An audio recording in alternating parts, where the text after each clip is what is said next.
Well, we should take the transgender issue apart a bit because there's a lot to it. And I mean, to me, it's in some sense only a historical accident that this argument tended to center on the rights of transgender people. I mean, the line that I drew in the sand, so to speak, could have been drawn in any number of other battles over similar issues. But let's look at the transgender issue for a minute. Okay, so the first thing that we might note is that I shouldn't say this, but I'm going to because it's just so goddamn funny. I can't help but say it. I figured out how to monetize social justice warriors. The transgender activists who claim to be speaking on behalf of the transgender population actually have no legal or ethical right to be speaking for them. They just say that they're speaking for them. Now, the reason that I'm bringing that up and the reason that I've learned that is because I've had at least, it's got to be 15 letters from transgender people now supporting my stance. And one of the things that I've come to realize more clearly is that the transgender community as a whole doesn't have any problem with gendered pronouns. In fact, quite the opposite. So the typical, let's say that the canonical transgendered person is someone who experienced gender dysphoria in childhood, and that was sufficiently persistent, so they decided to go the route of biological transformation, partial or fully. Those people, so if they're male to female transsexuals, they have no problem with he and she.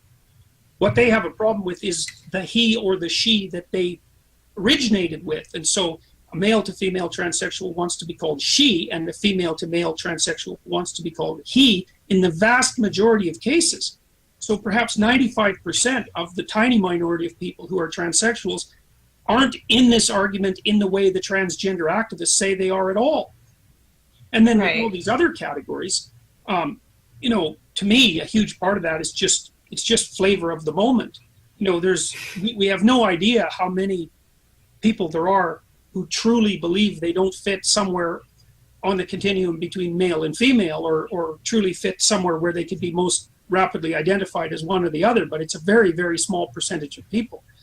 Right, so you're talking specifically about those non-binary gender identities, the gender fluid, gender blender, you know, whatever the cool kids are calling it right now. They claim to be speaking for the transsexual community, and I see no evidence of that at all. And then, assuming even that they were, they're making a proposition, right? So here's the proposition.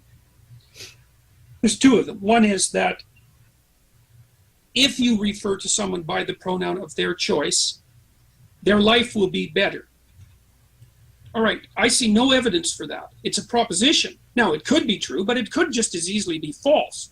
And I actually think it will be false. And so here's why. So imagine that you're a non-binary transgender person and you're looking for a job. And you walk into your potential employer's office, carrying with you your demands to be addressed in a particular way by that boss and by all of your co-workers and by any customers that you might happen to serve. And that along with those demands is the threat of a very punitive lawsuit against anyone who makes a mistake addressing you, and then against the company for hiring anyone who makes a mistake addressing you. You really think that that's going to facilitate your easy acceptance into standard culture? How is that a plus? You know, I mean, I just don't. So how is that gonna make it easier for people who have non-binary identities to find their place in society? Practically, it's an untenable solution. It's a horrifying solution. You know, and I personally, I agree with you. I don't think any real acceptance is done by legislation. You know, I don't think you can't legislate someone into accepting something. But I guess on a more personal... It has exactly the opposite effect, is that if you mandate acceptance, you foment hatred. Mm-hmm.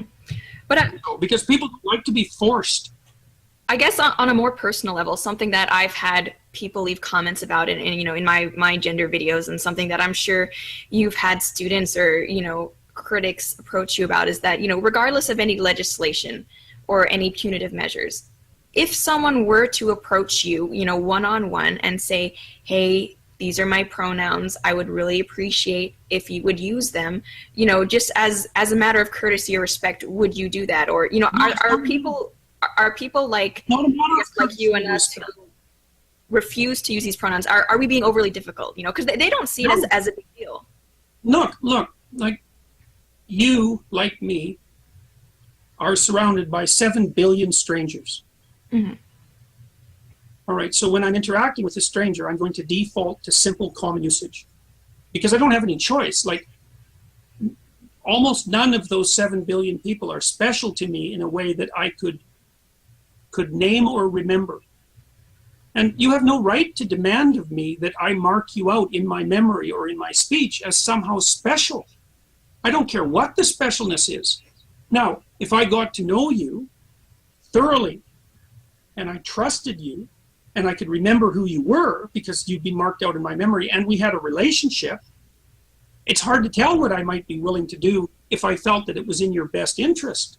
Mm-hmm. But to request something like that of someone is unbelievably invasive.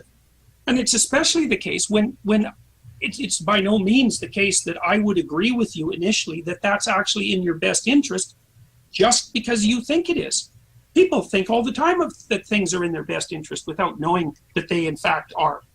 And so it isn't a matter of common courtesy, and it's not a matter of simple kindness. Look, first of all, kindness is not the only principle that we need to use in order to regulate our interactions with one another. Or maybe it depends on how you define kindness. But you take the example of children.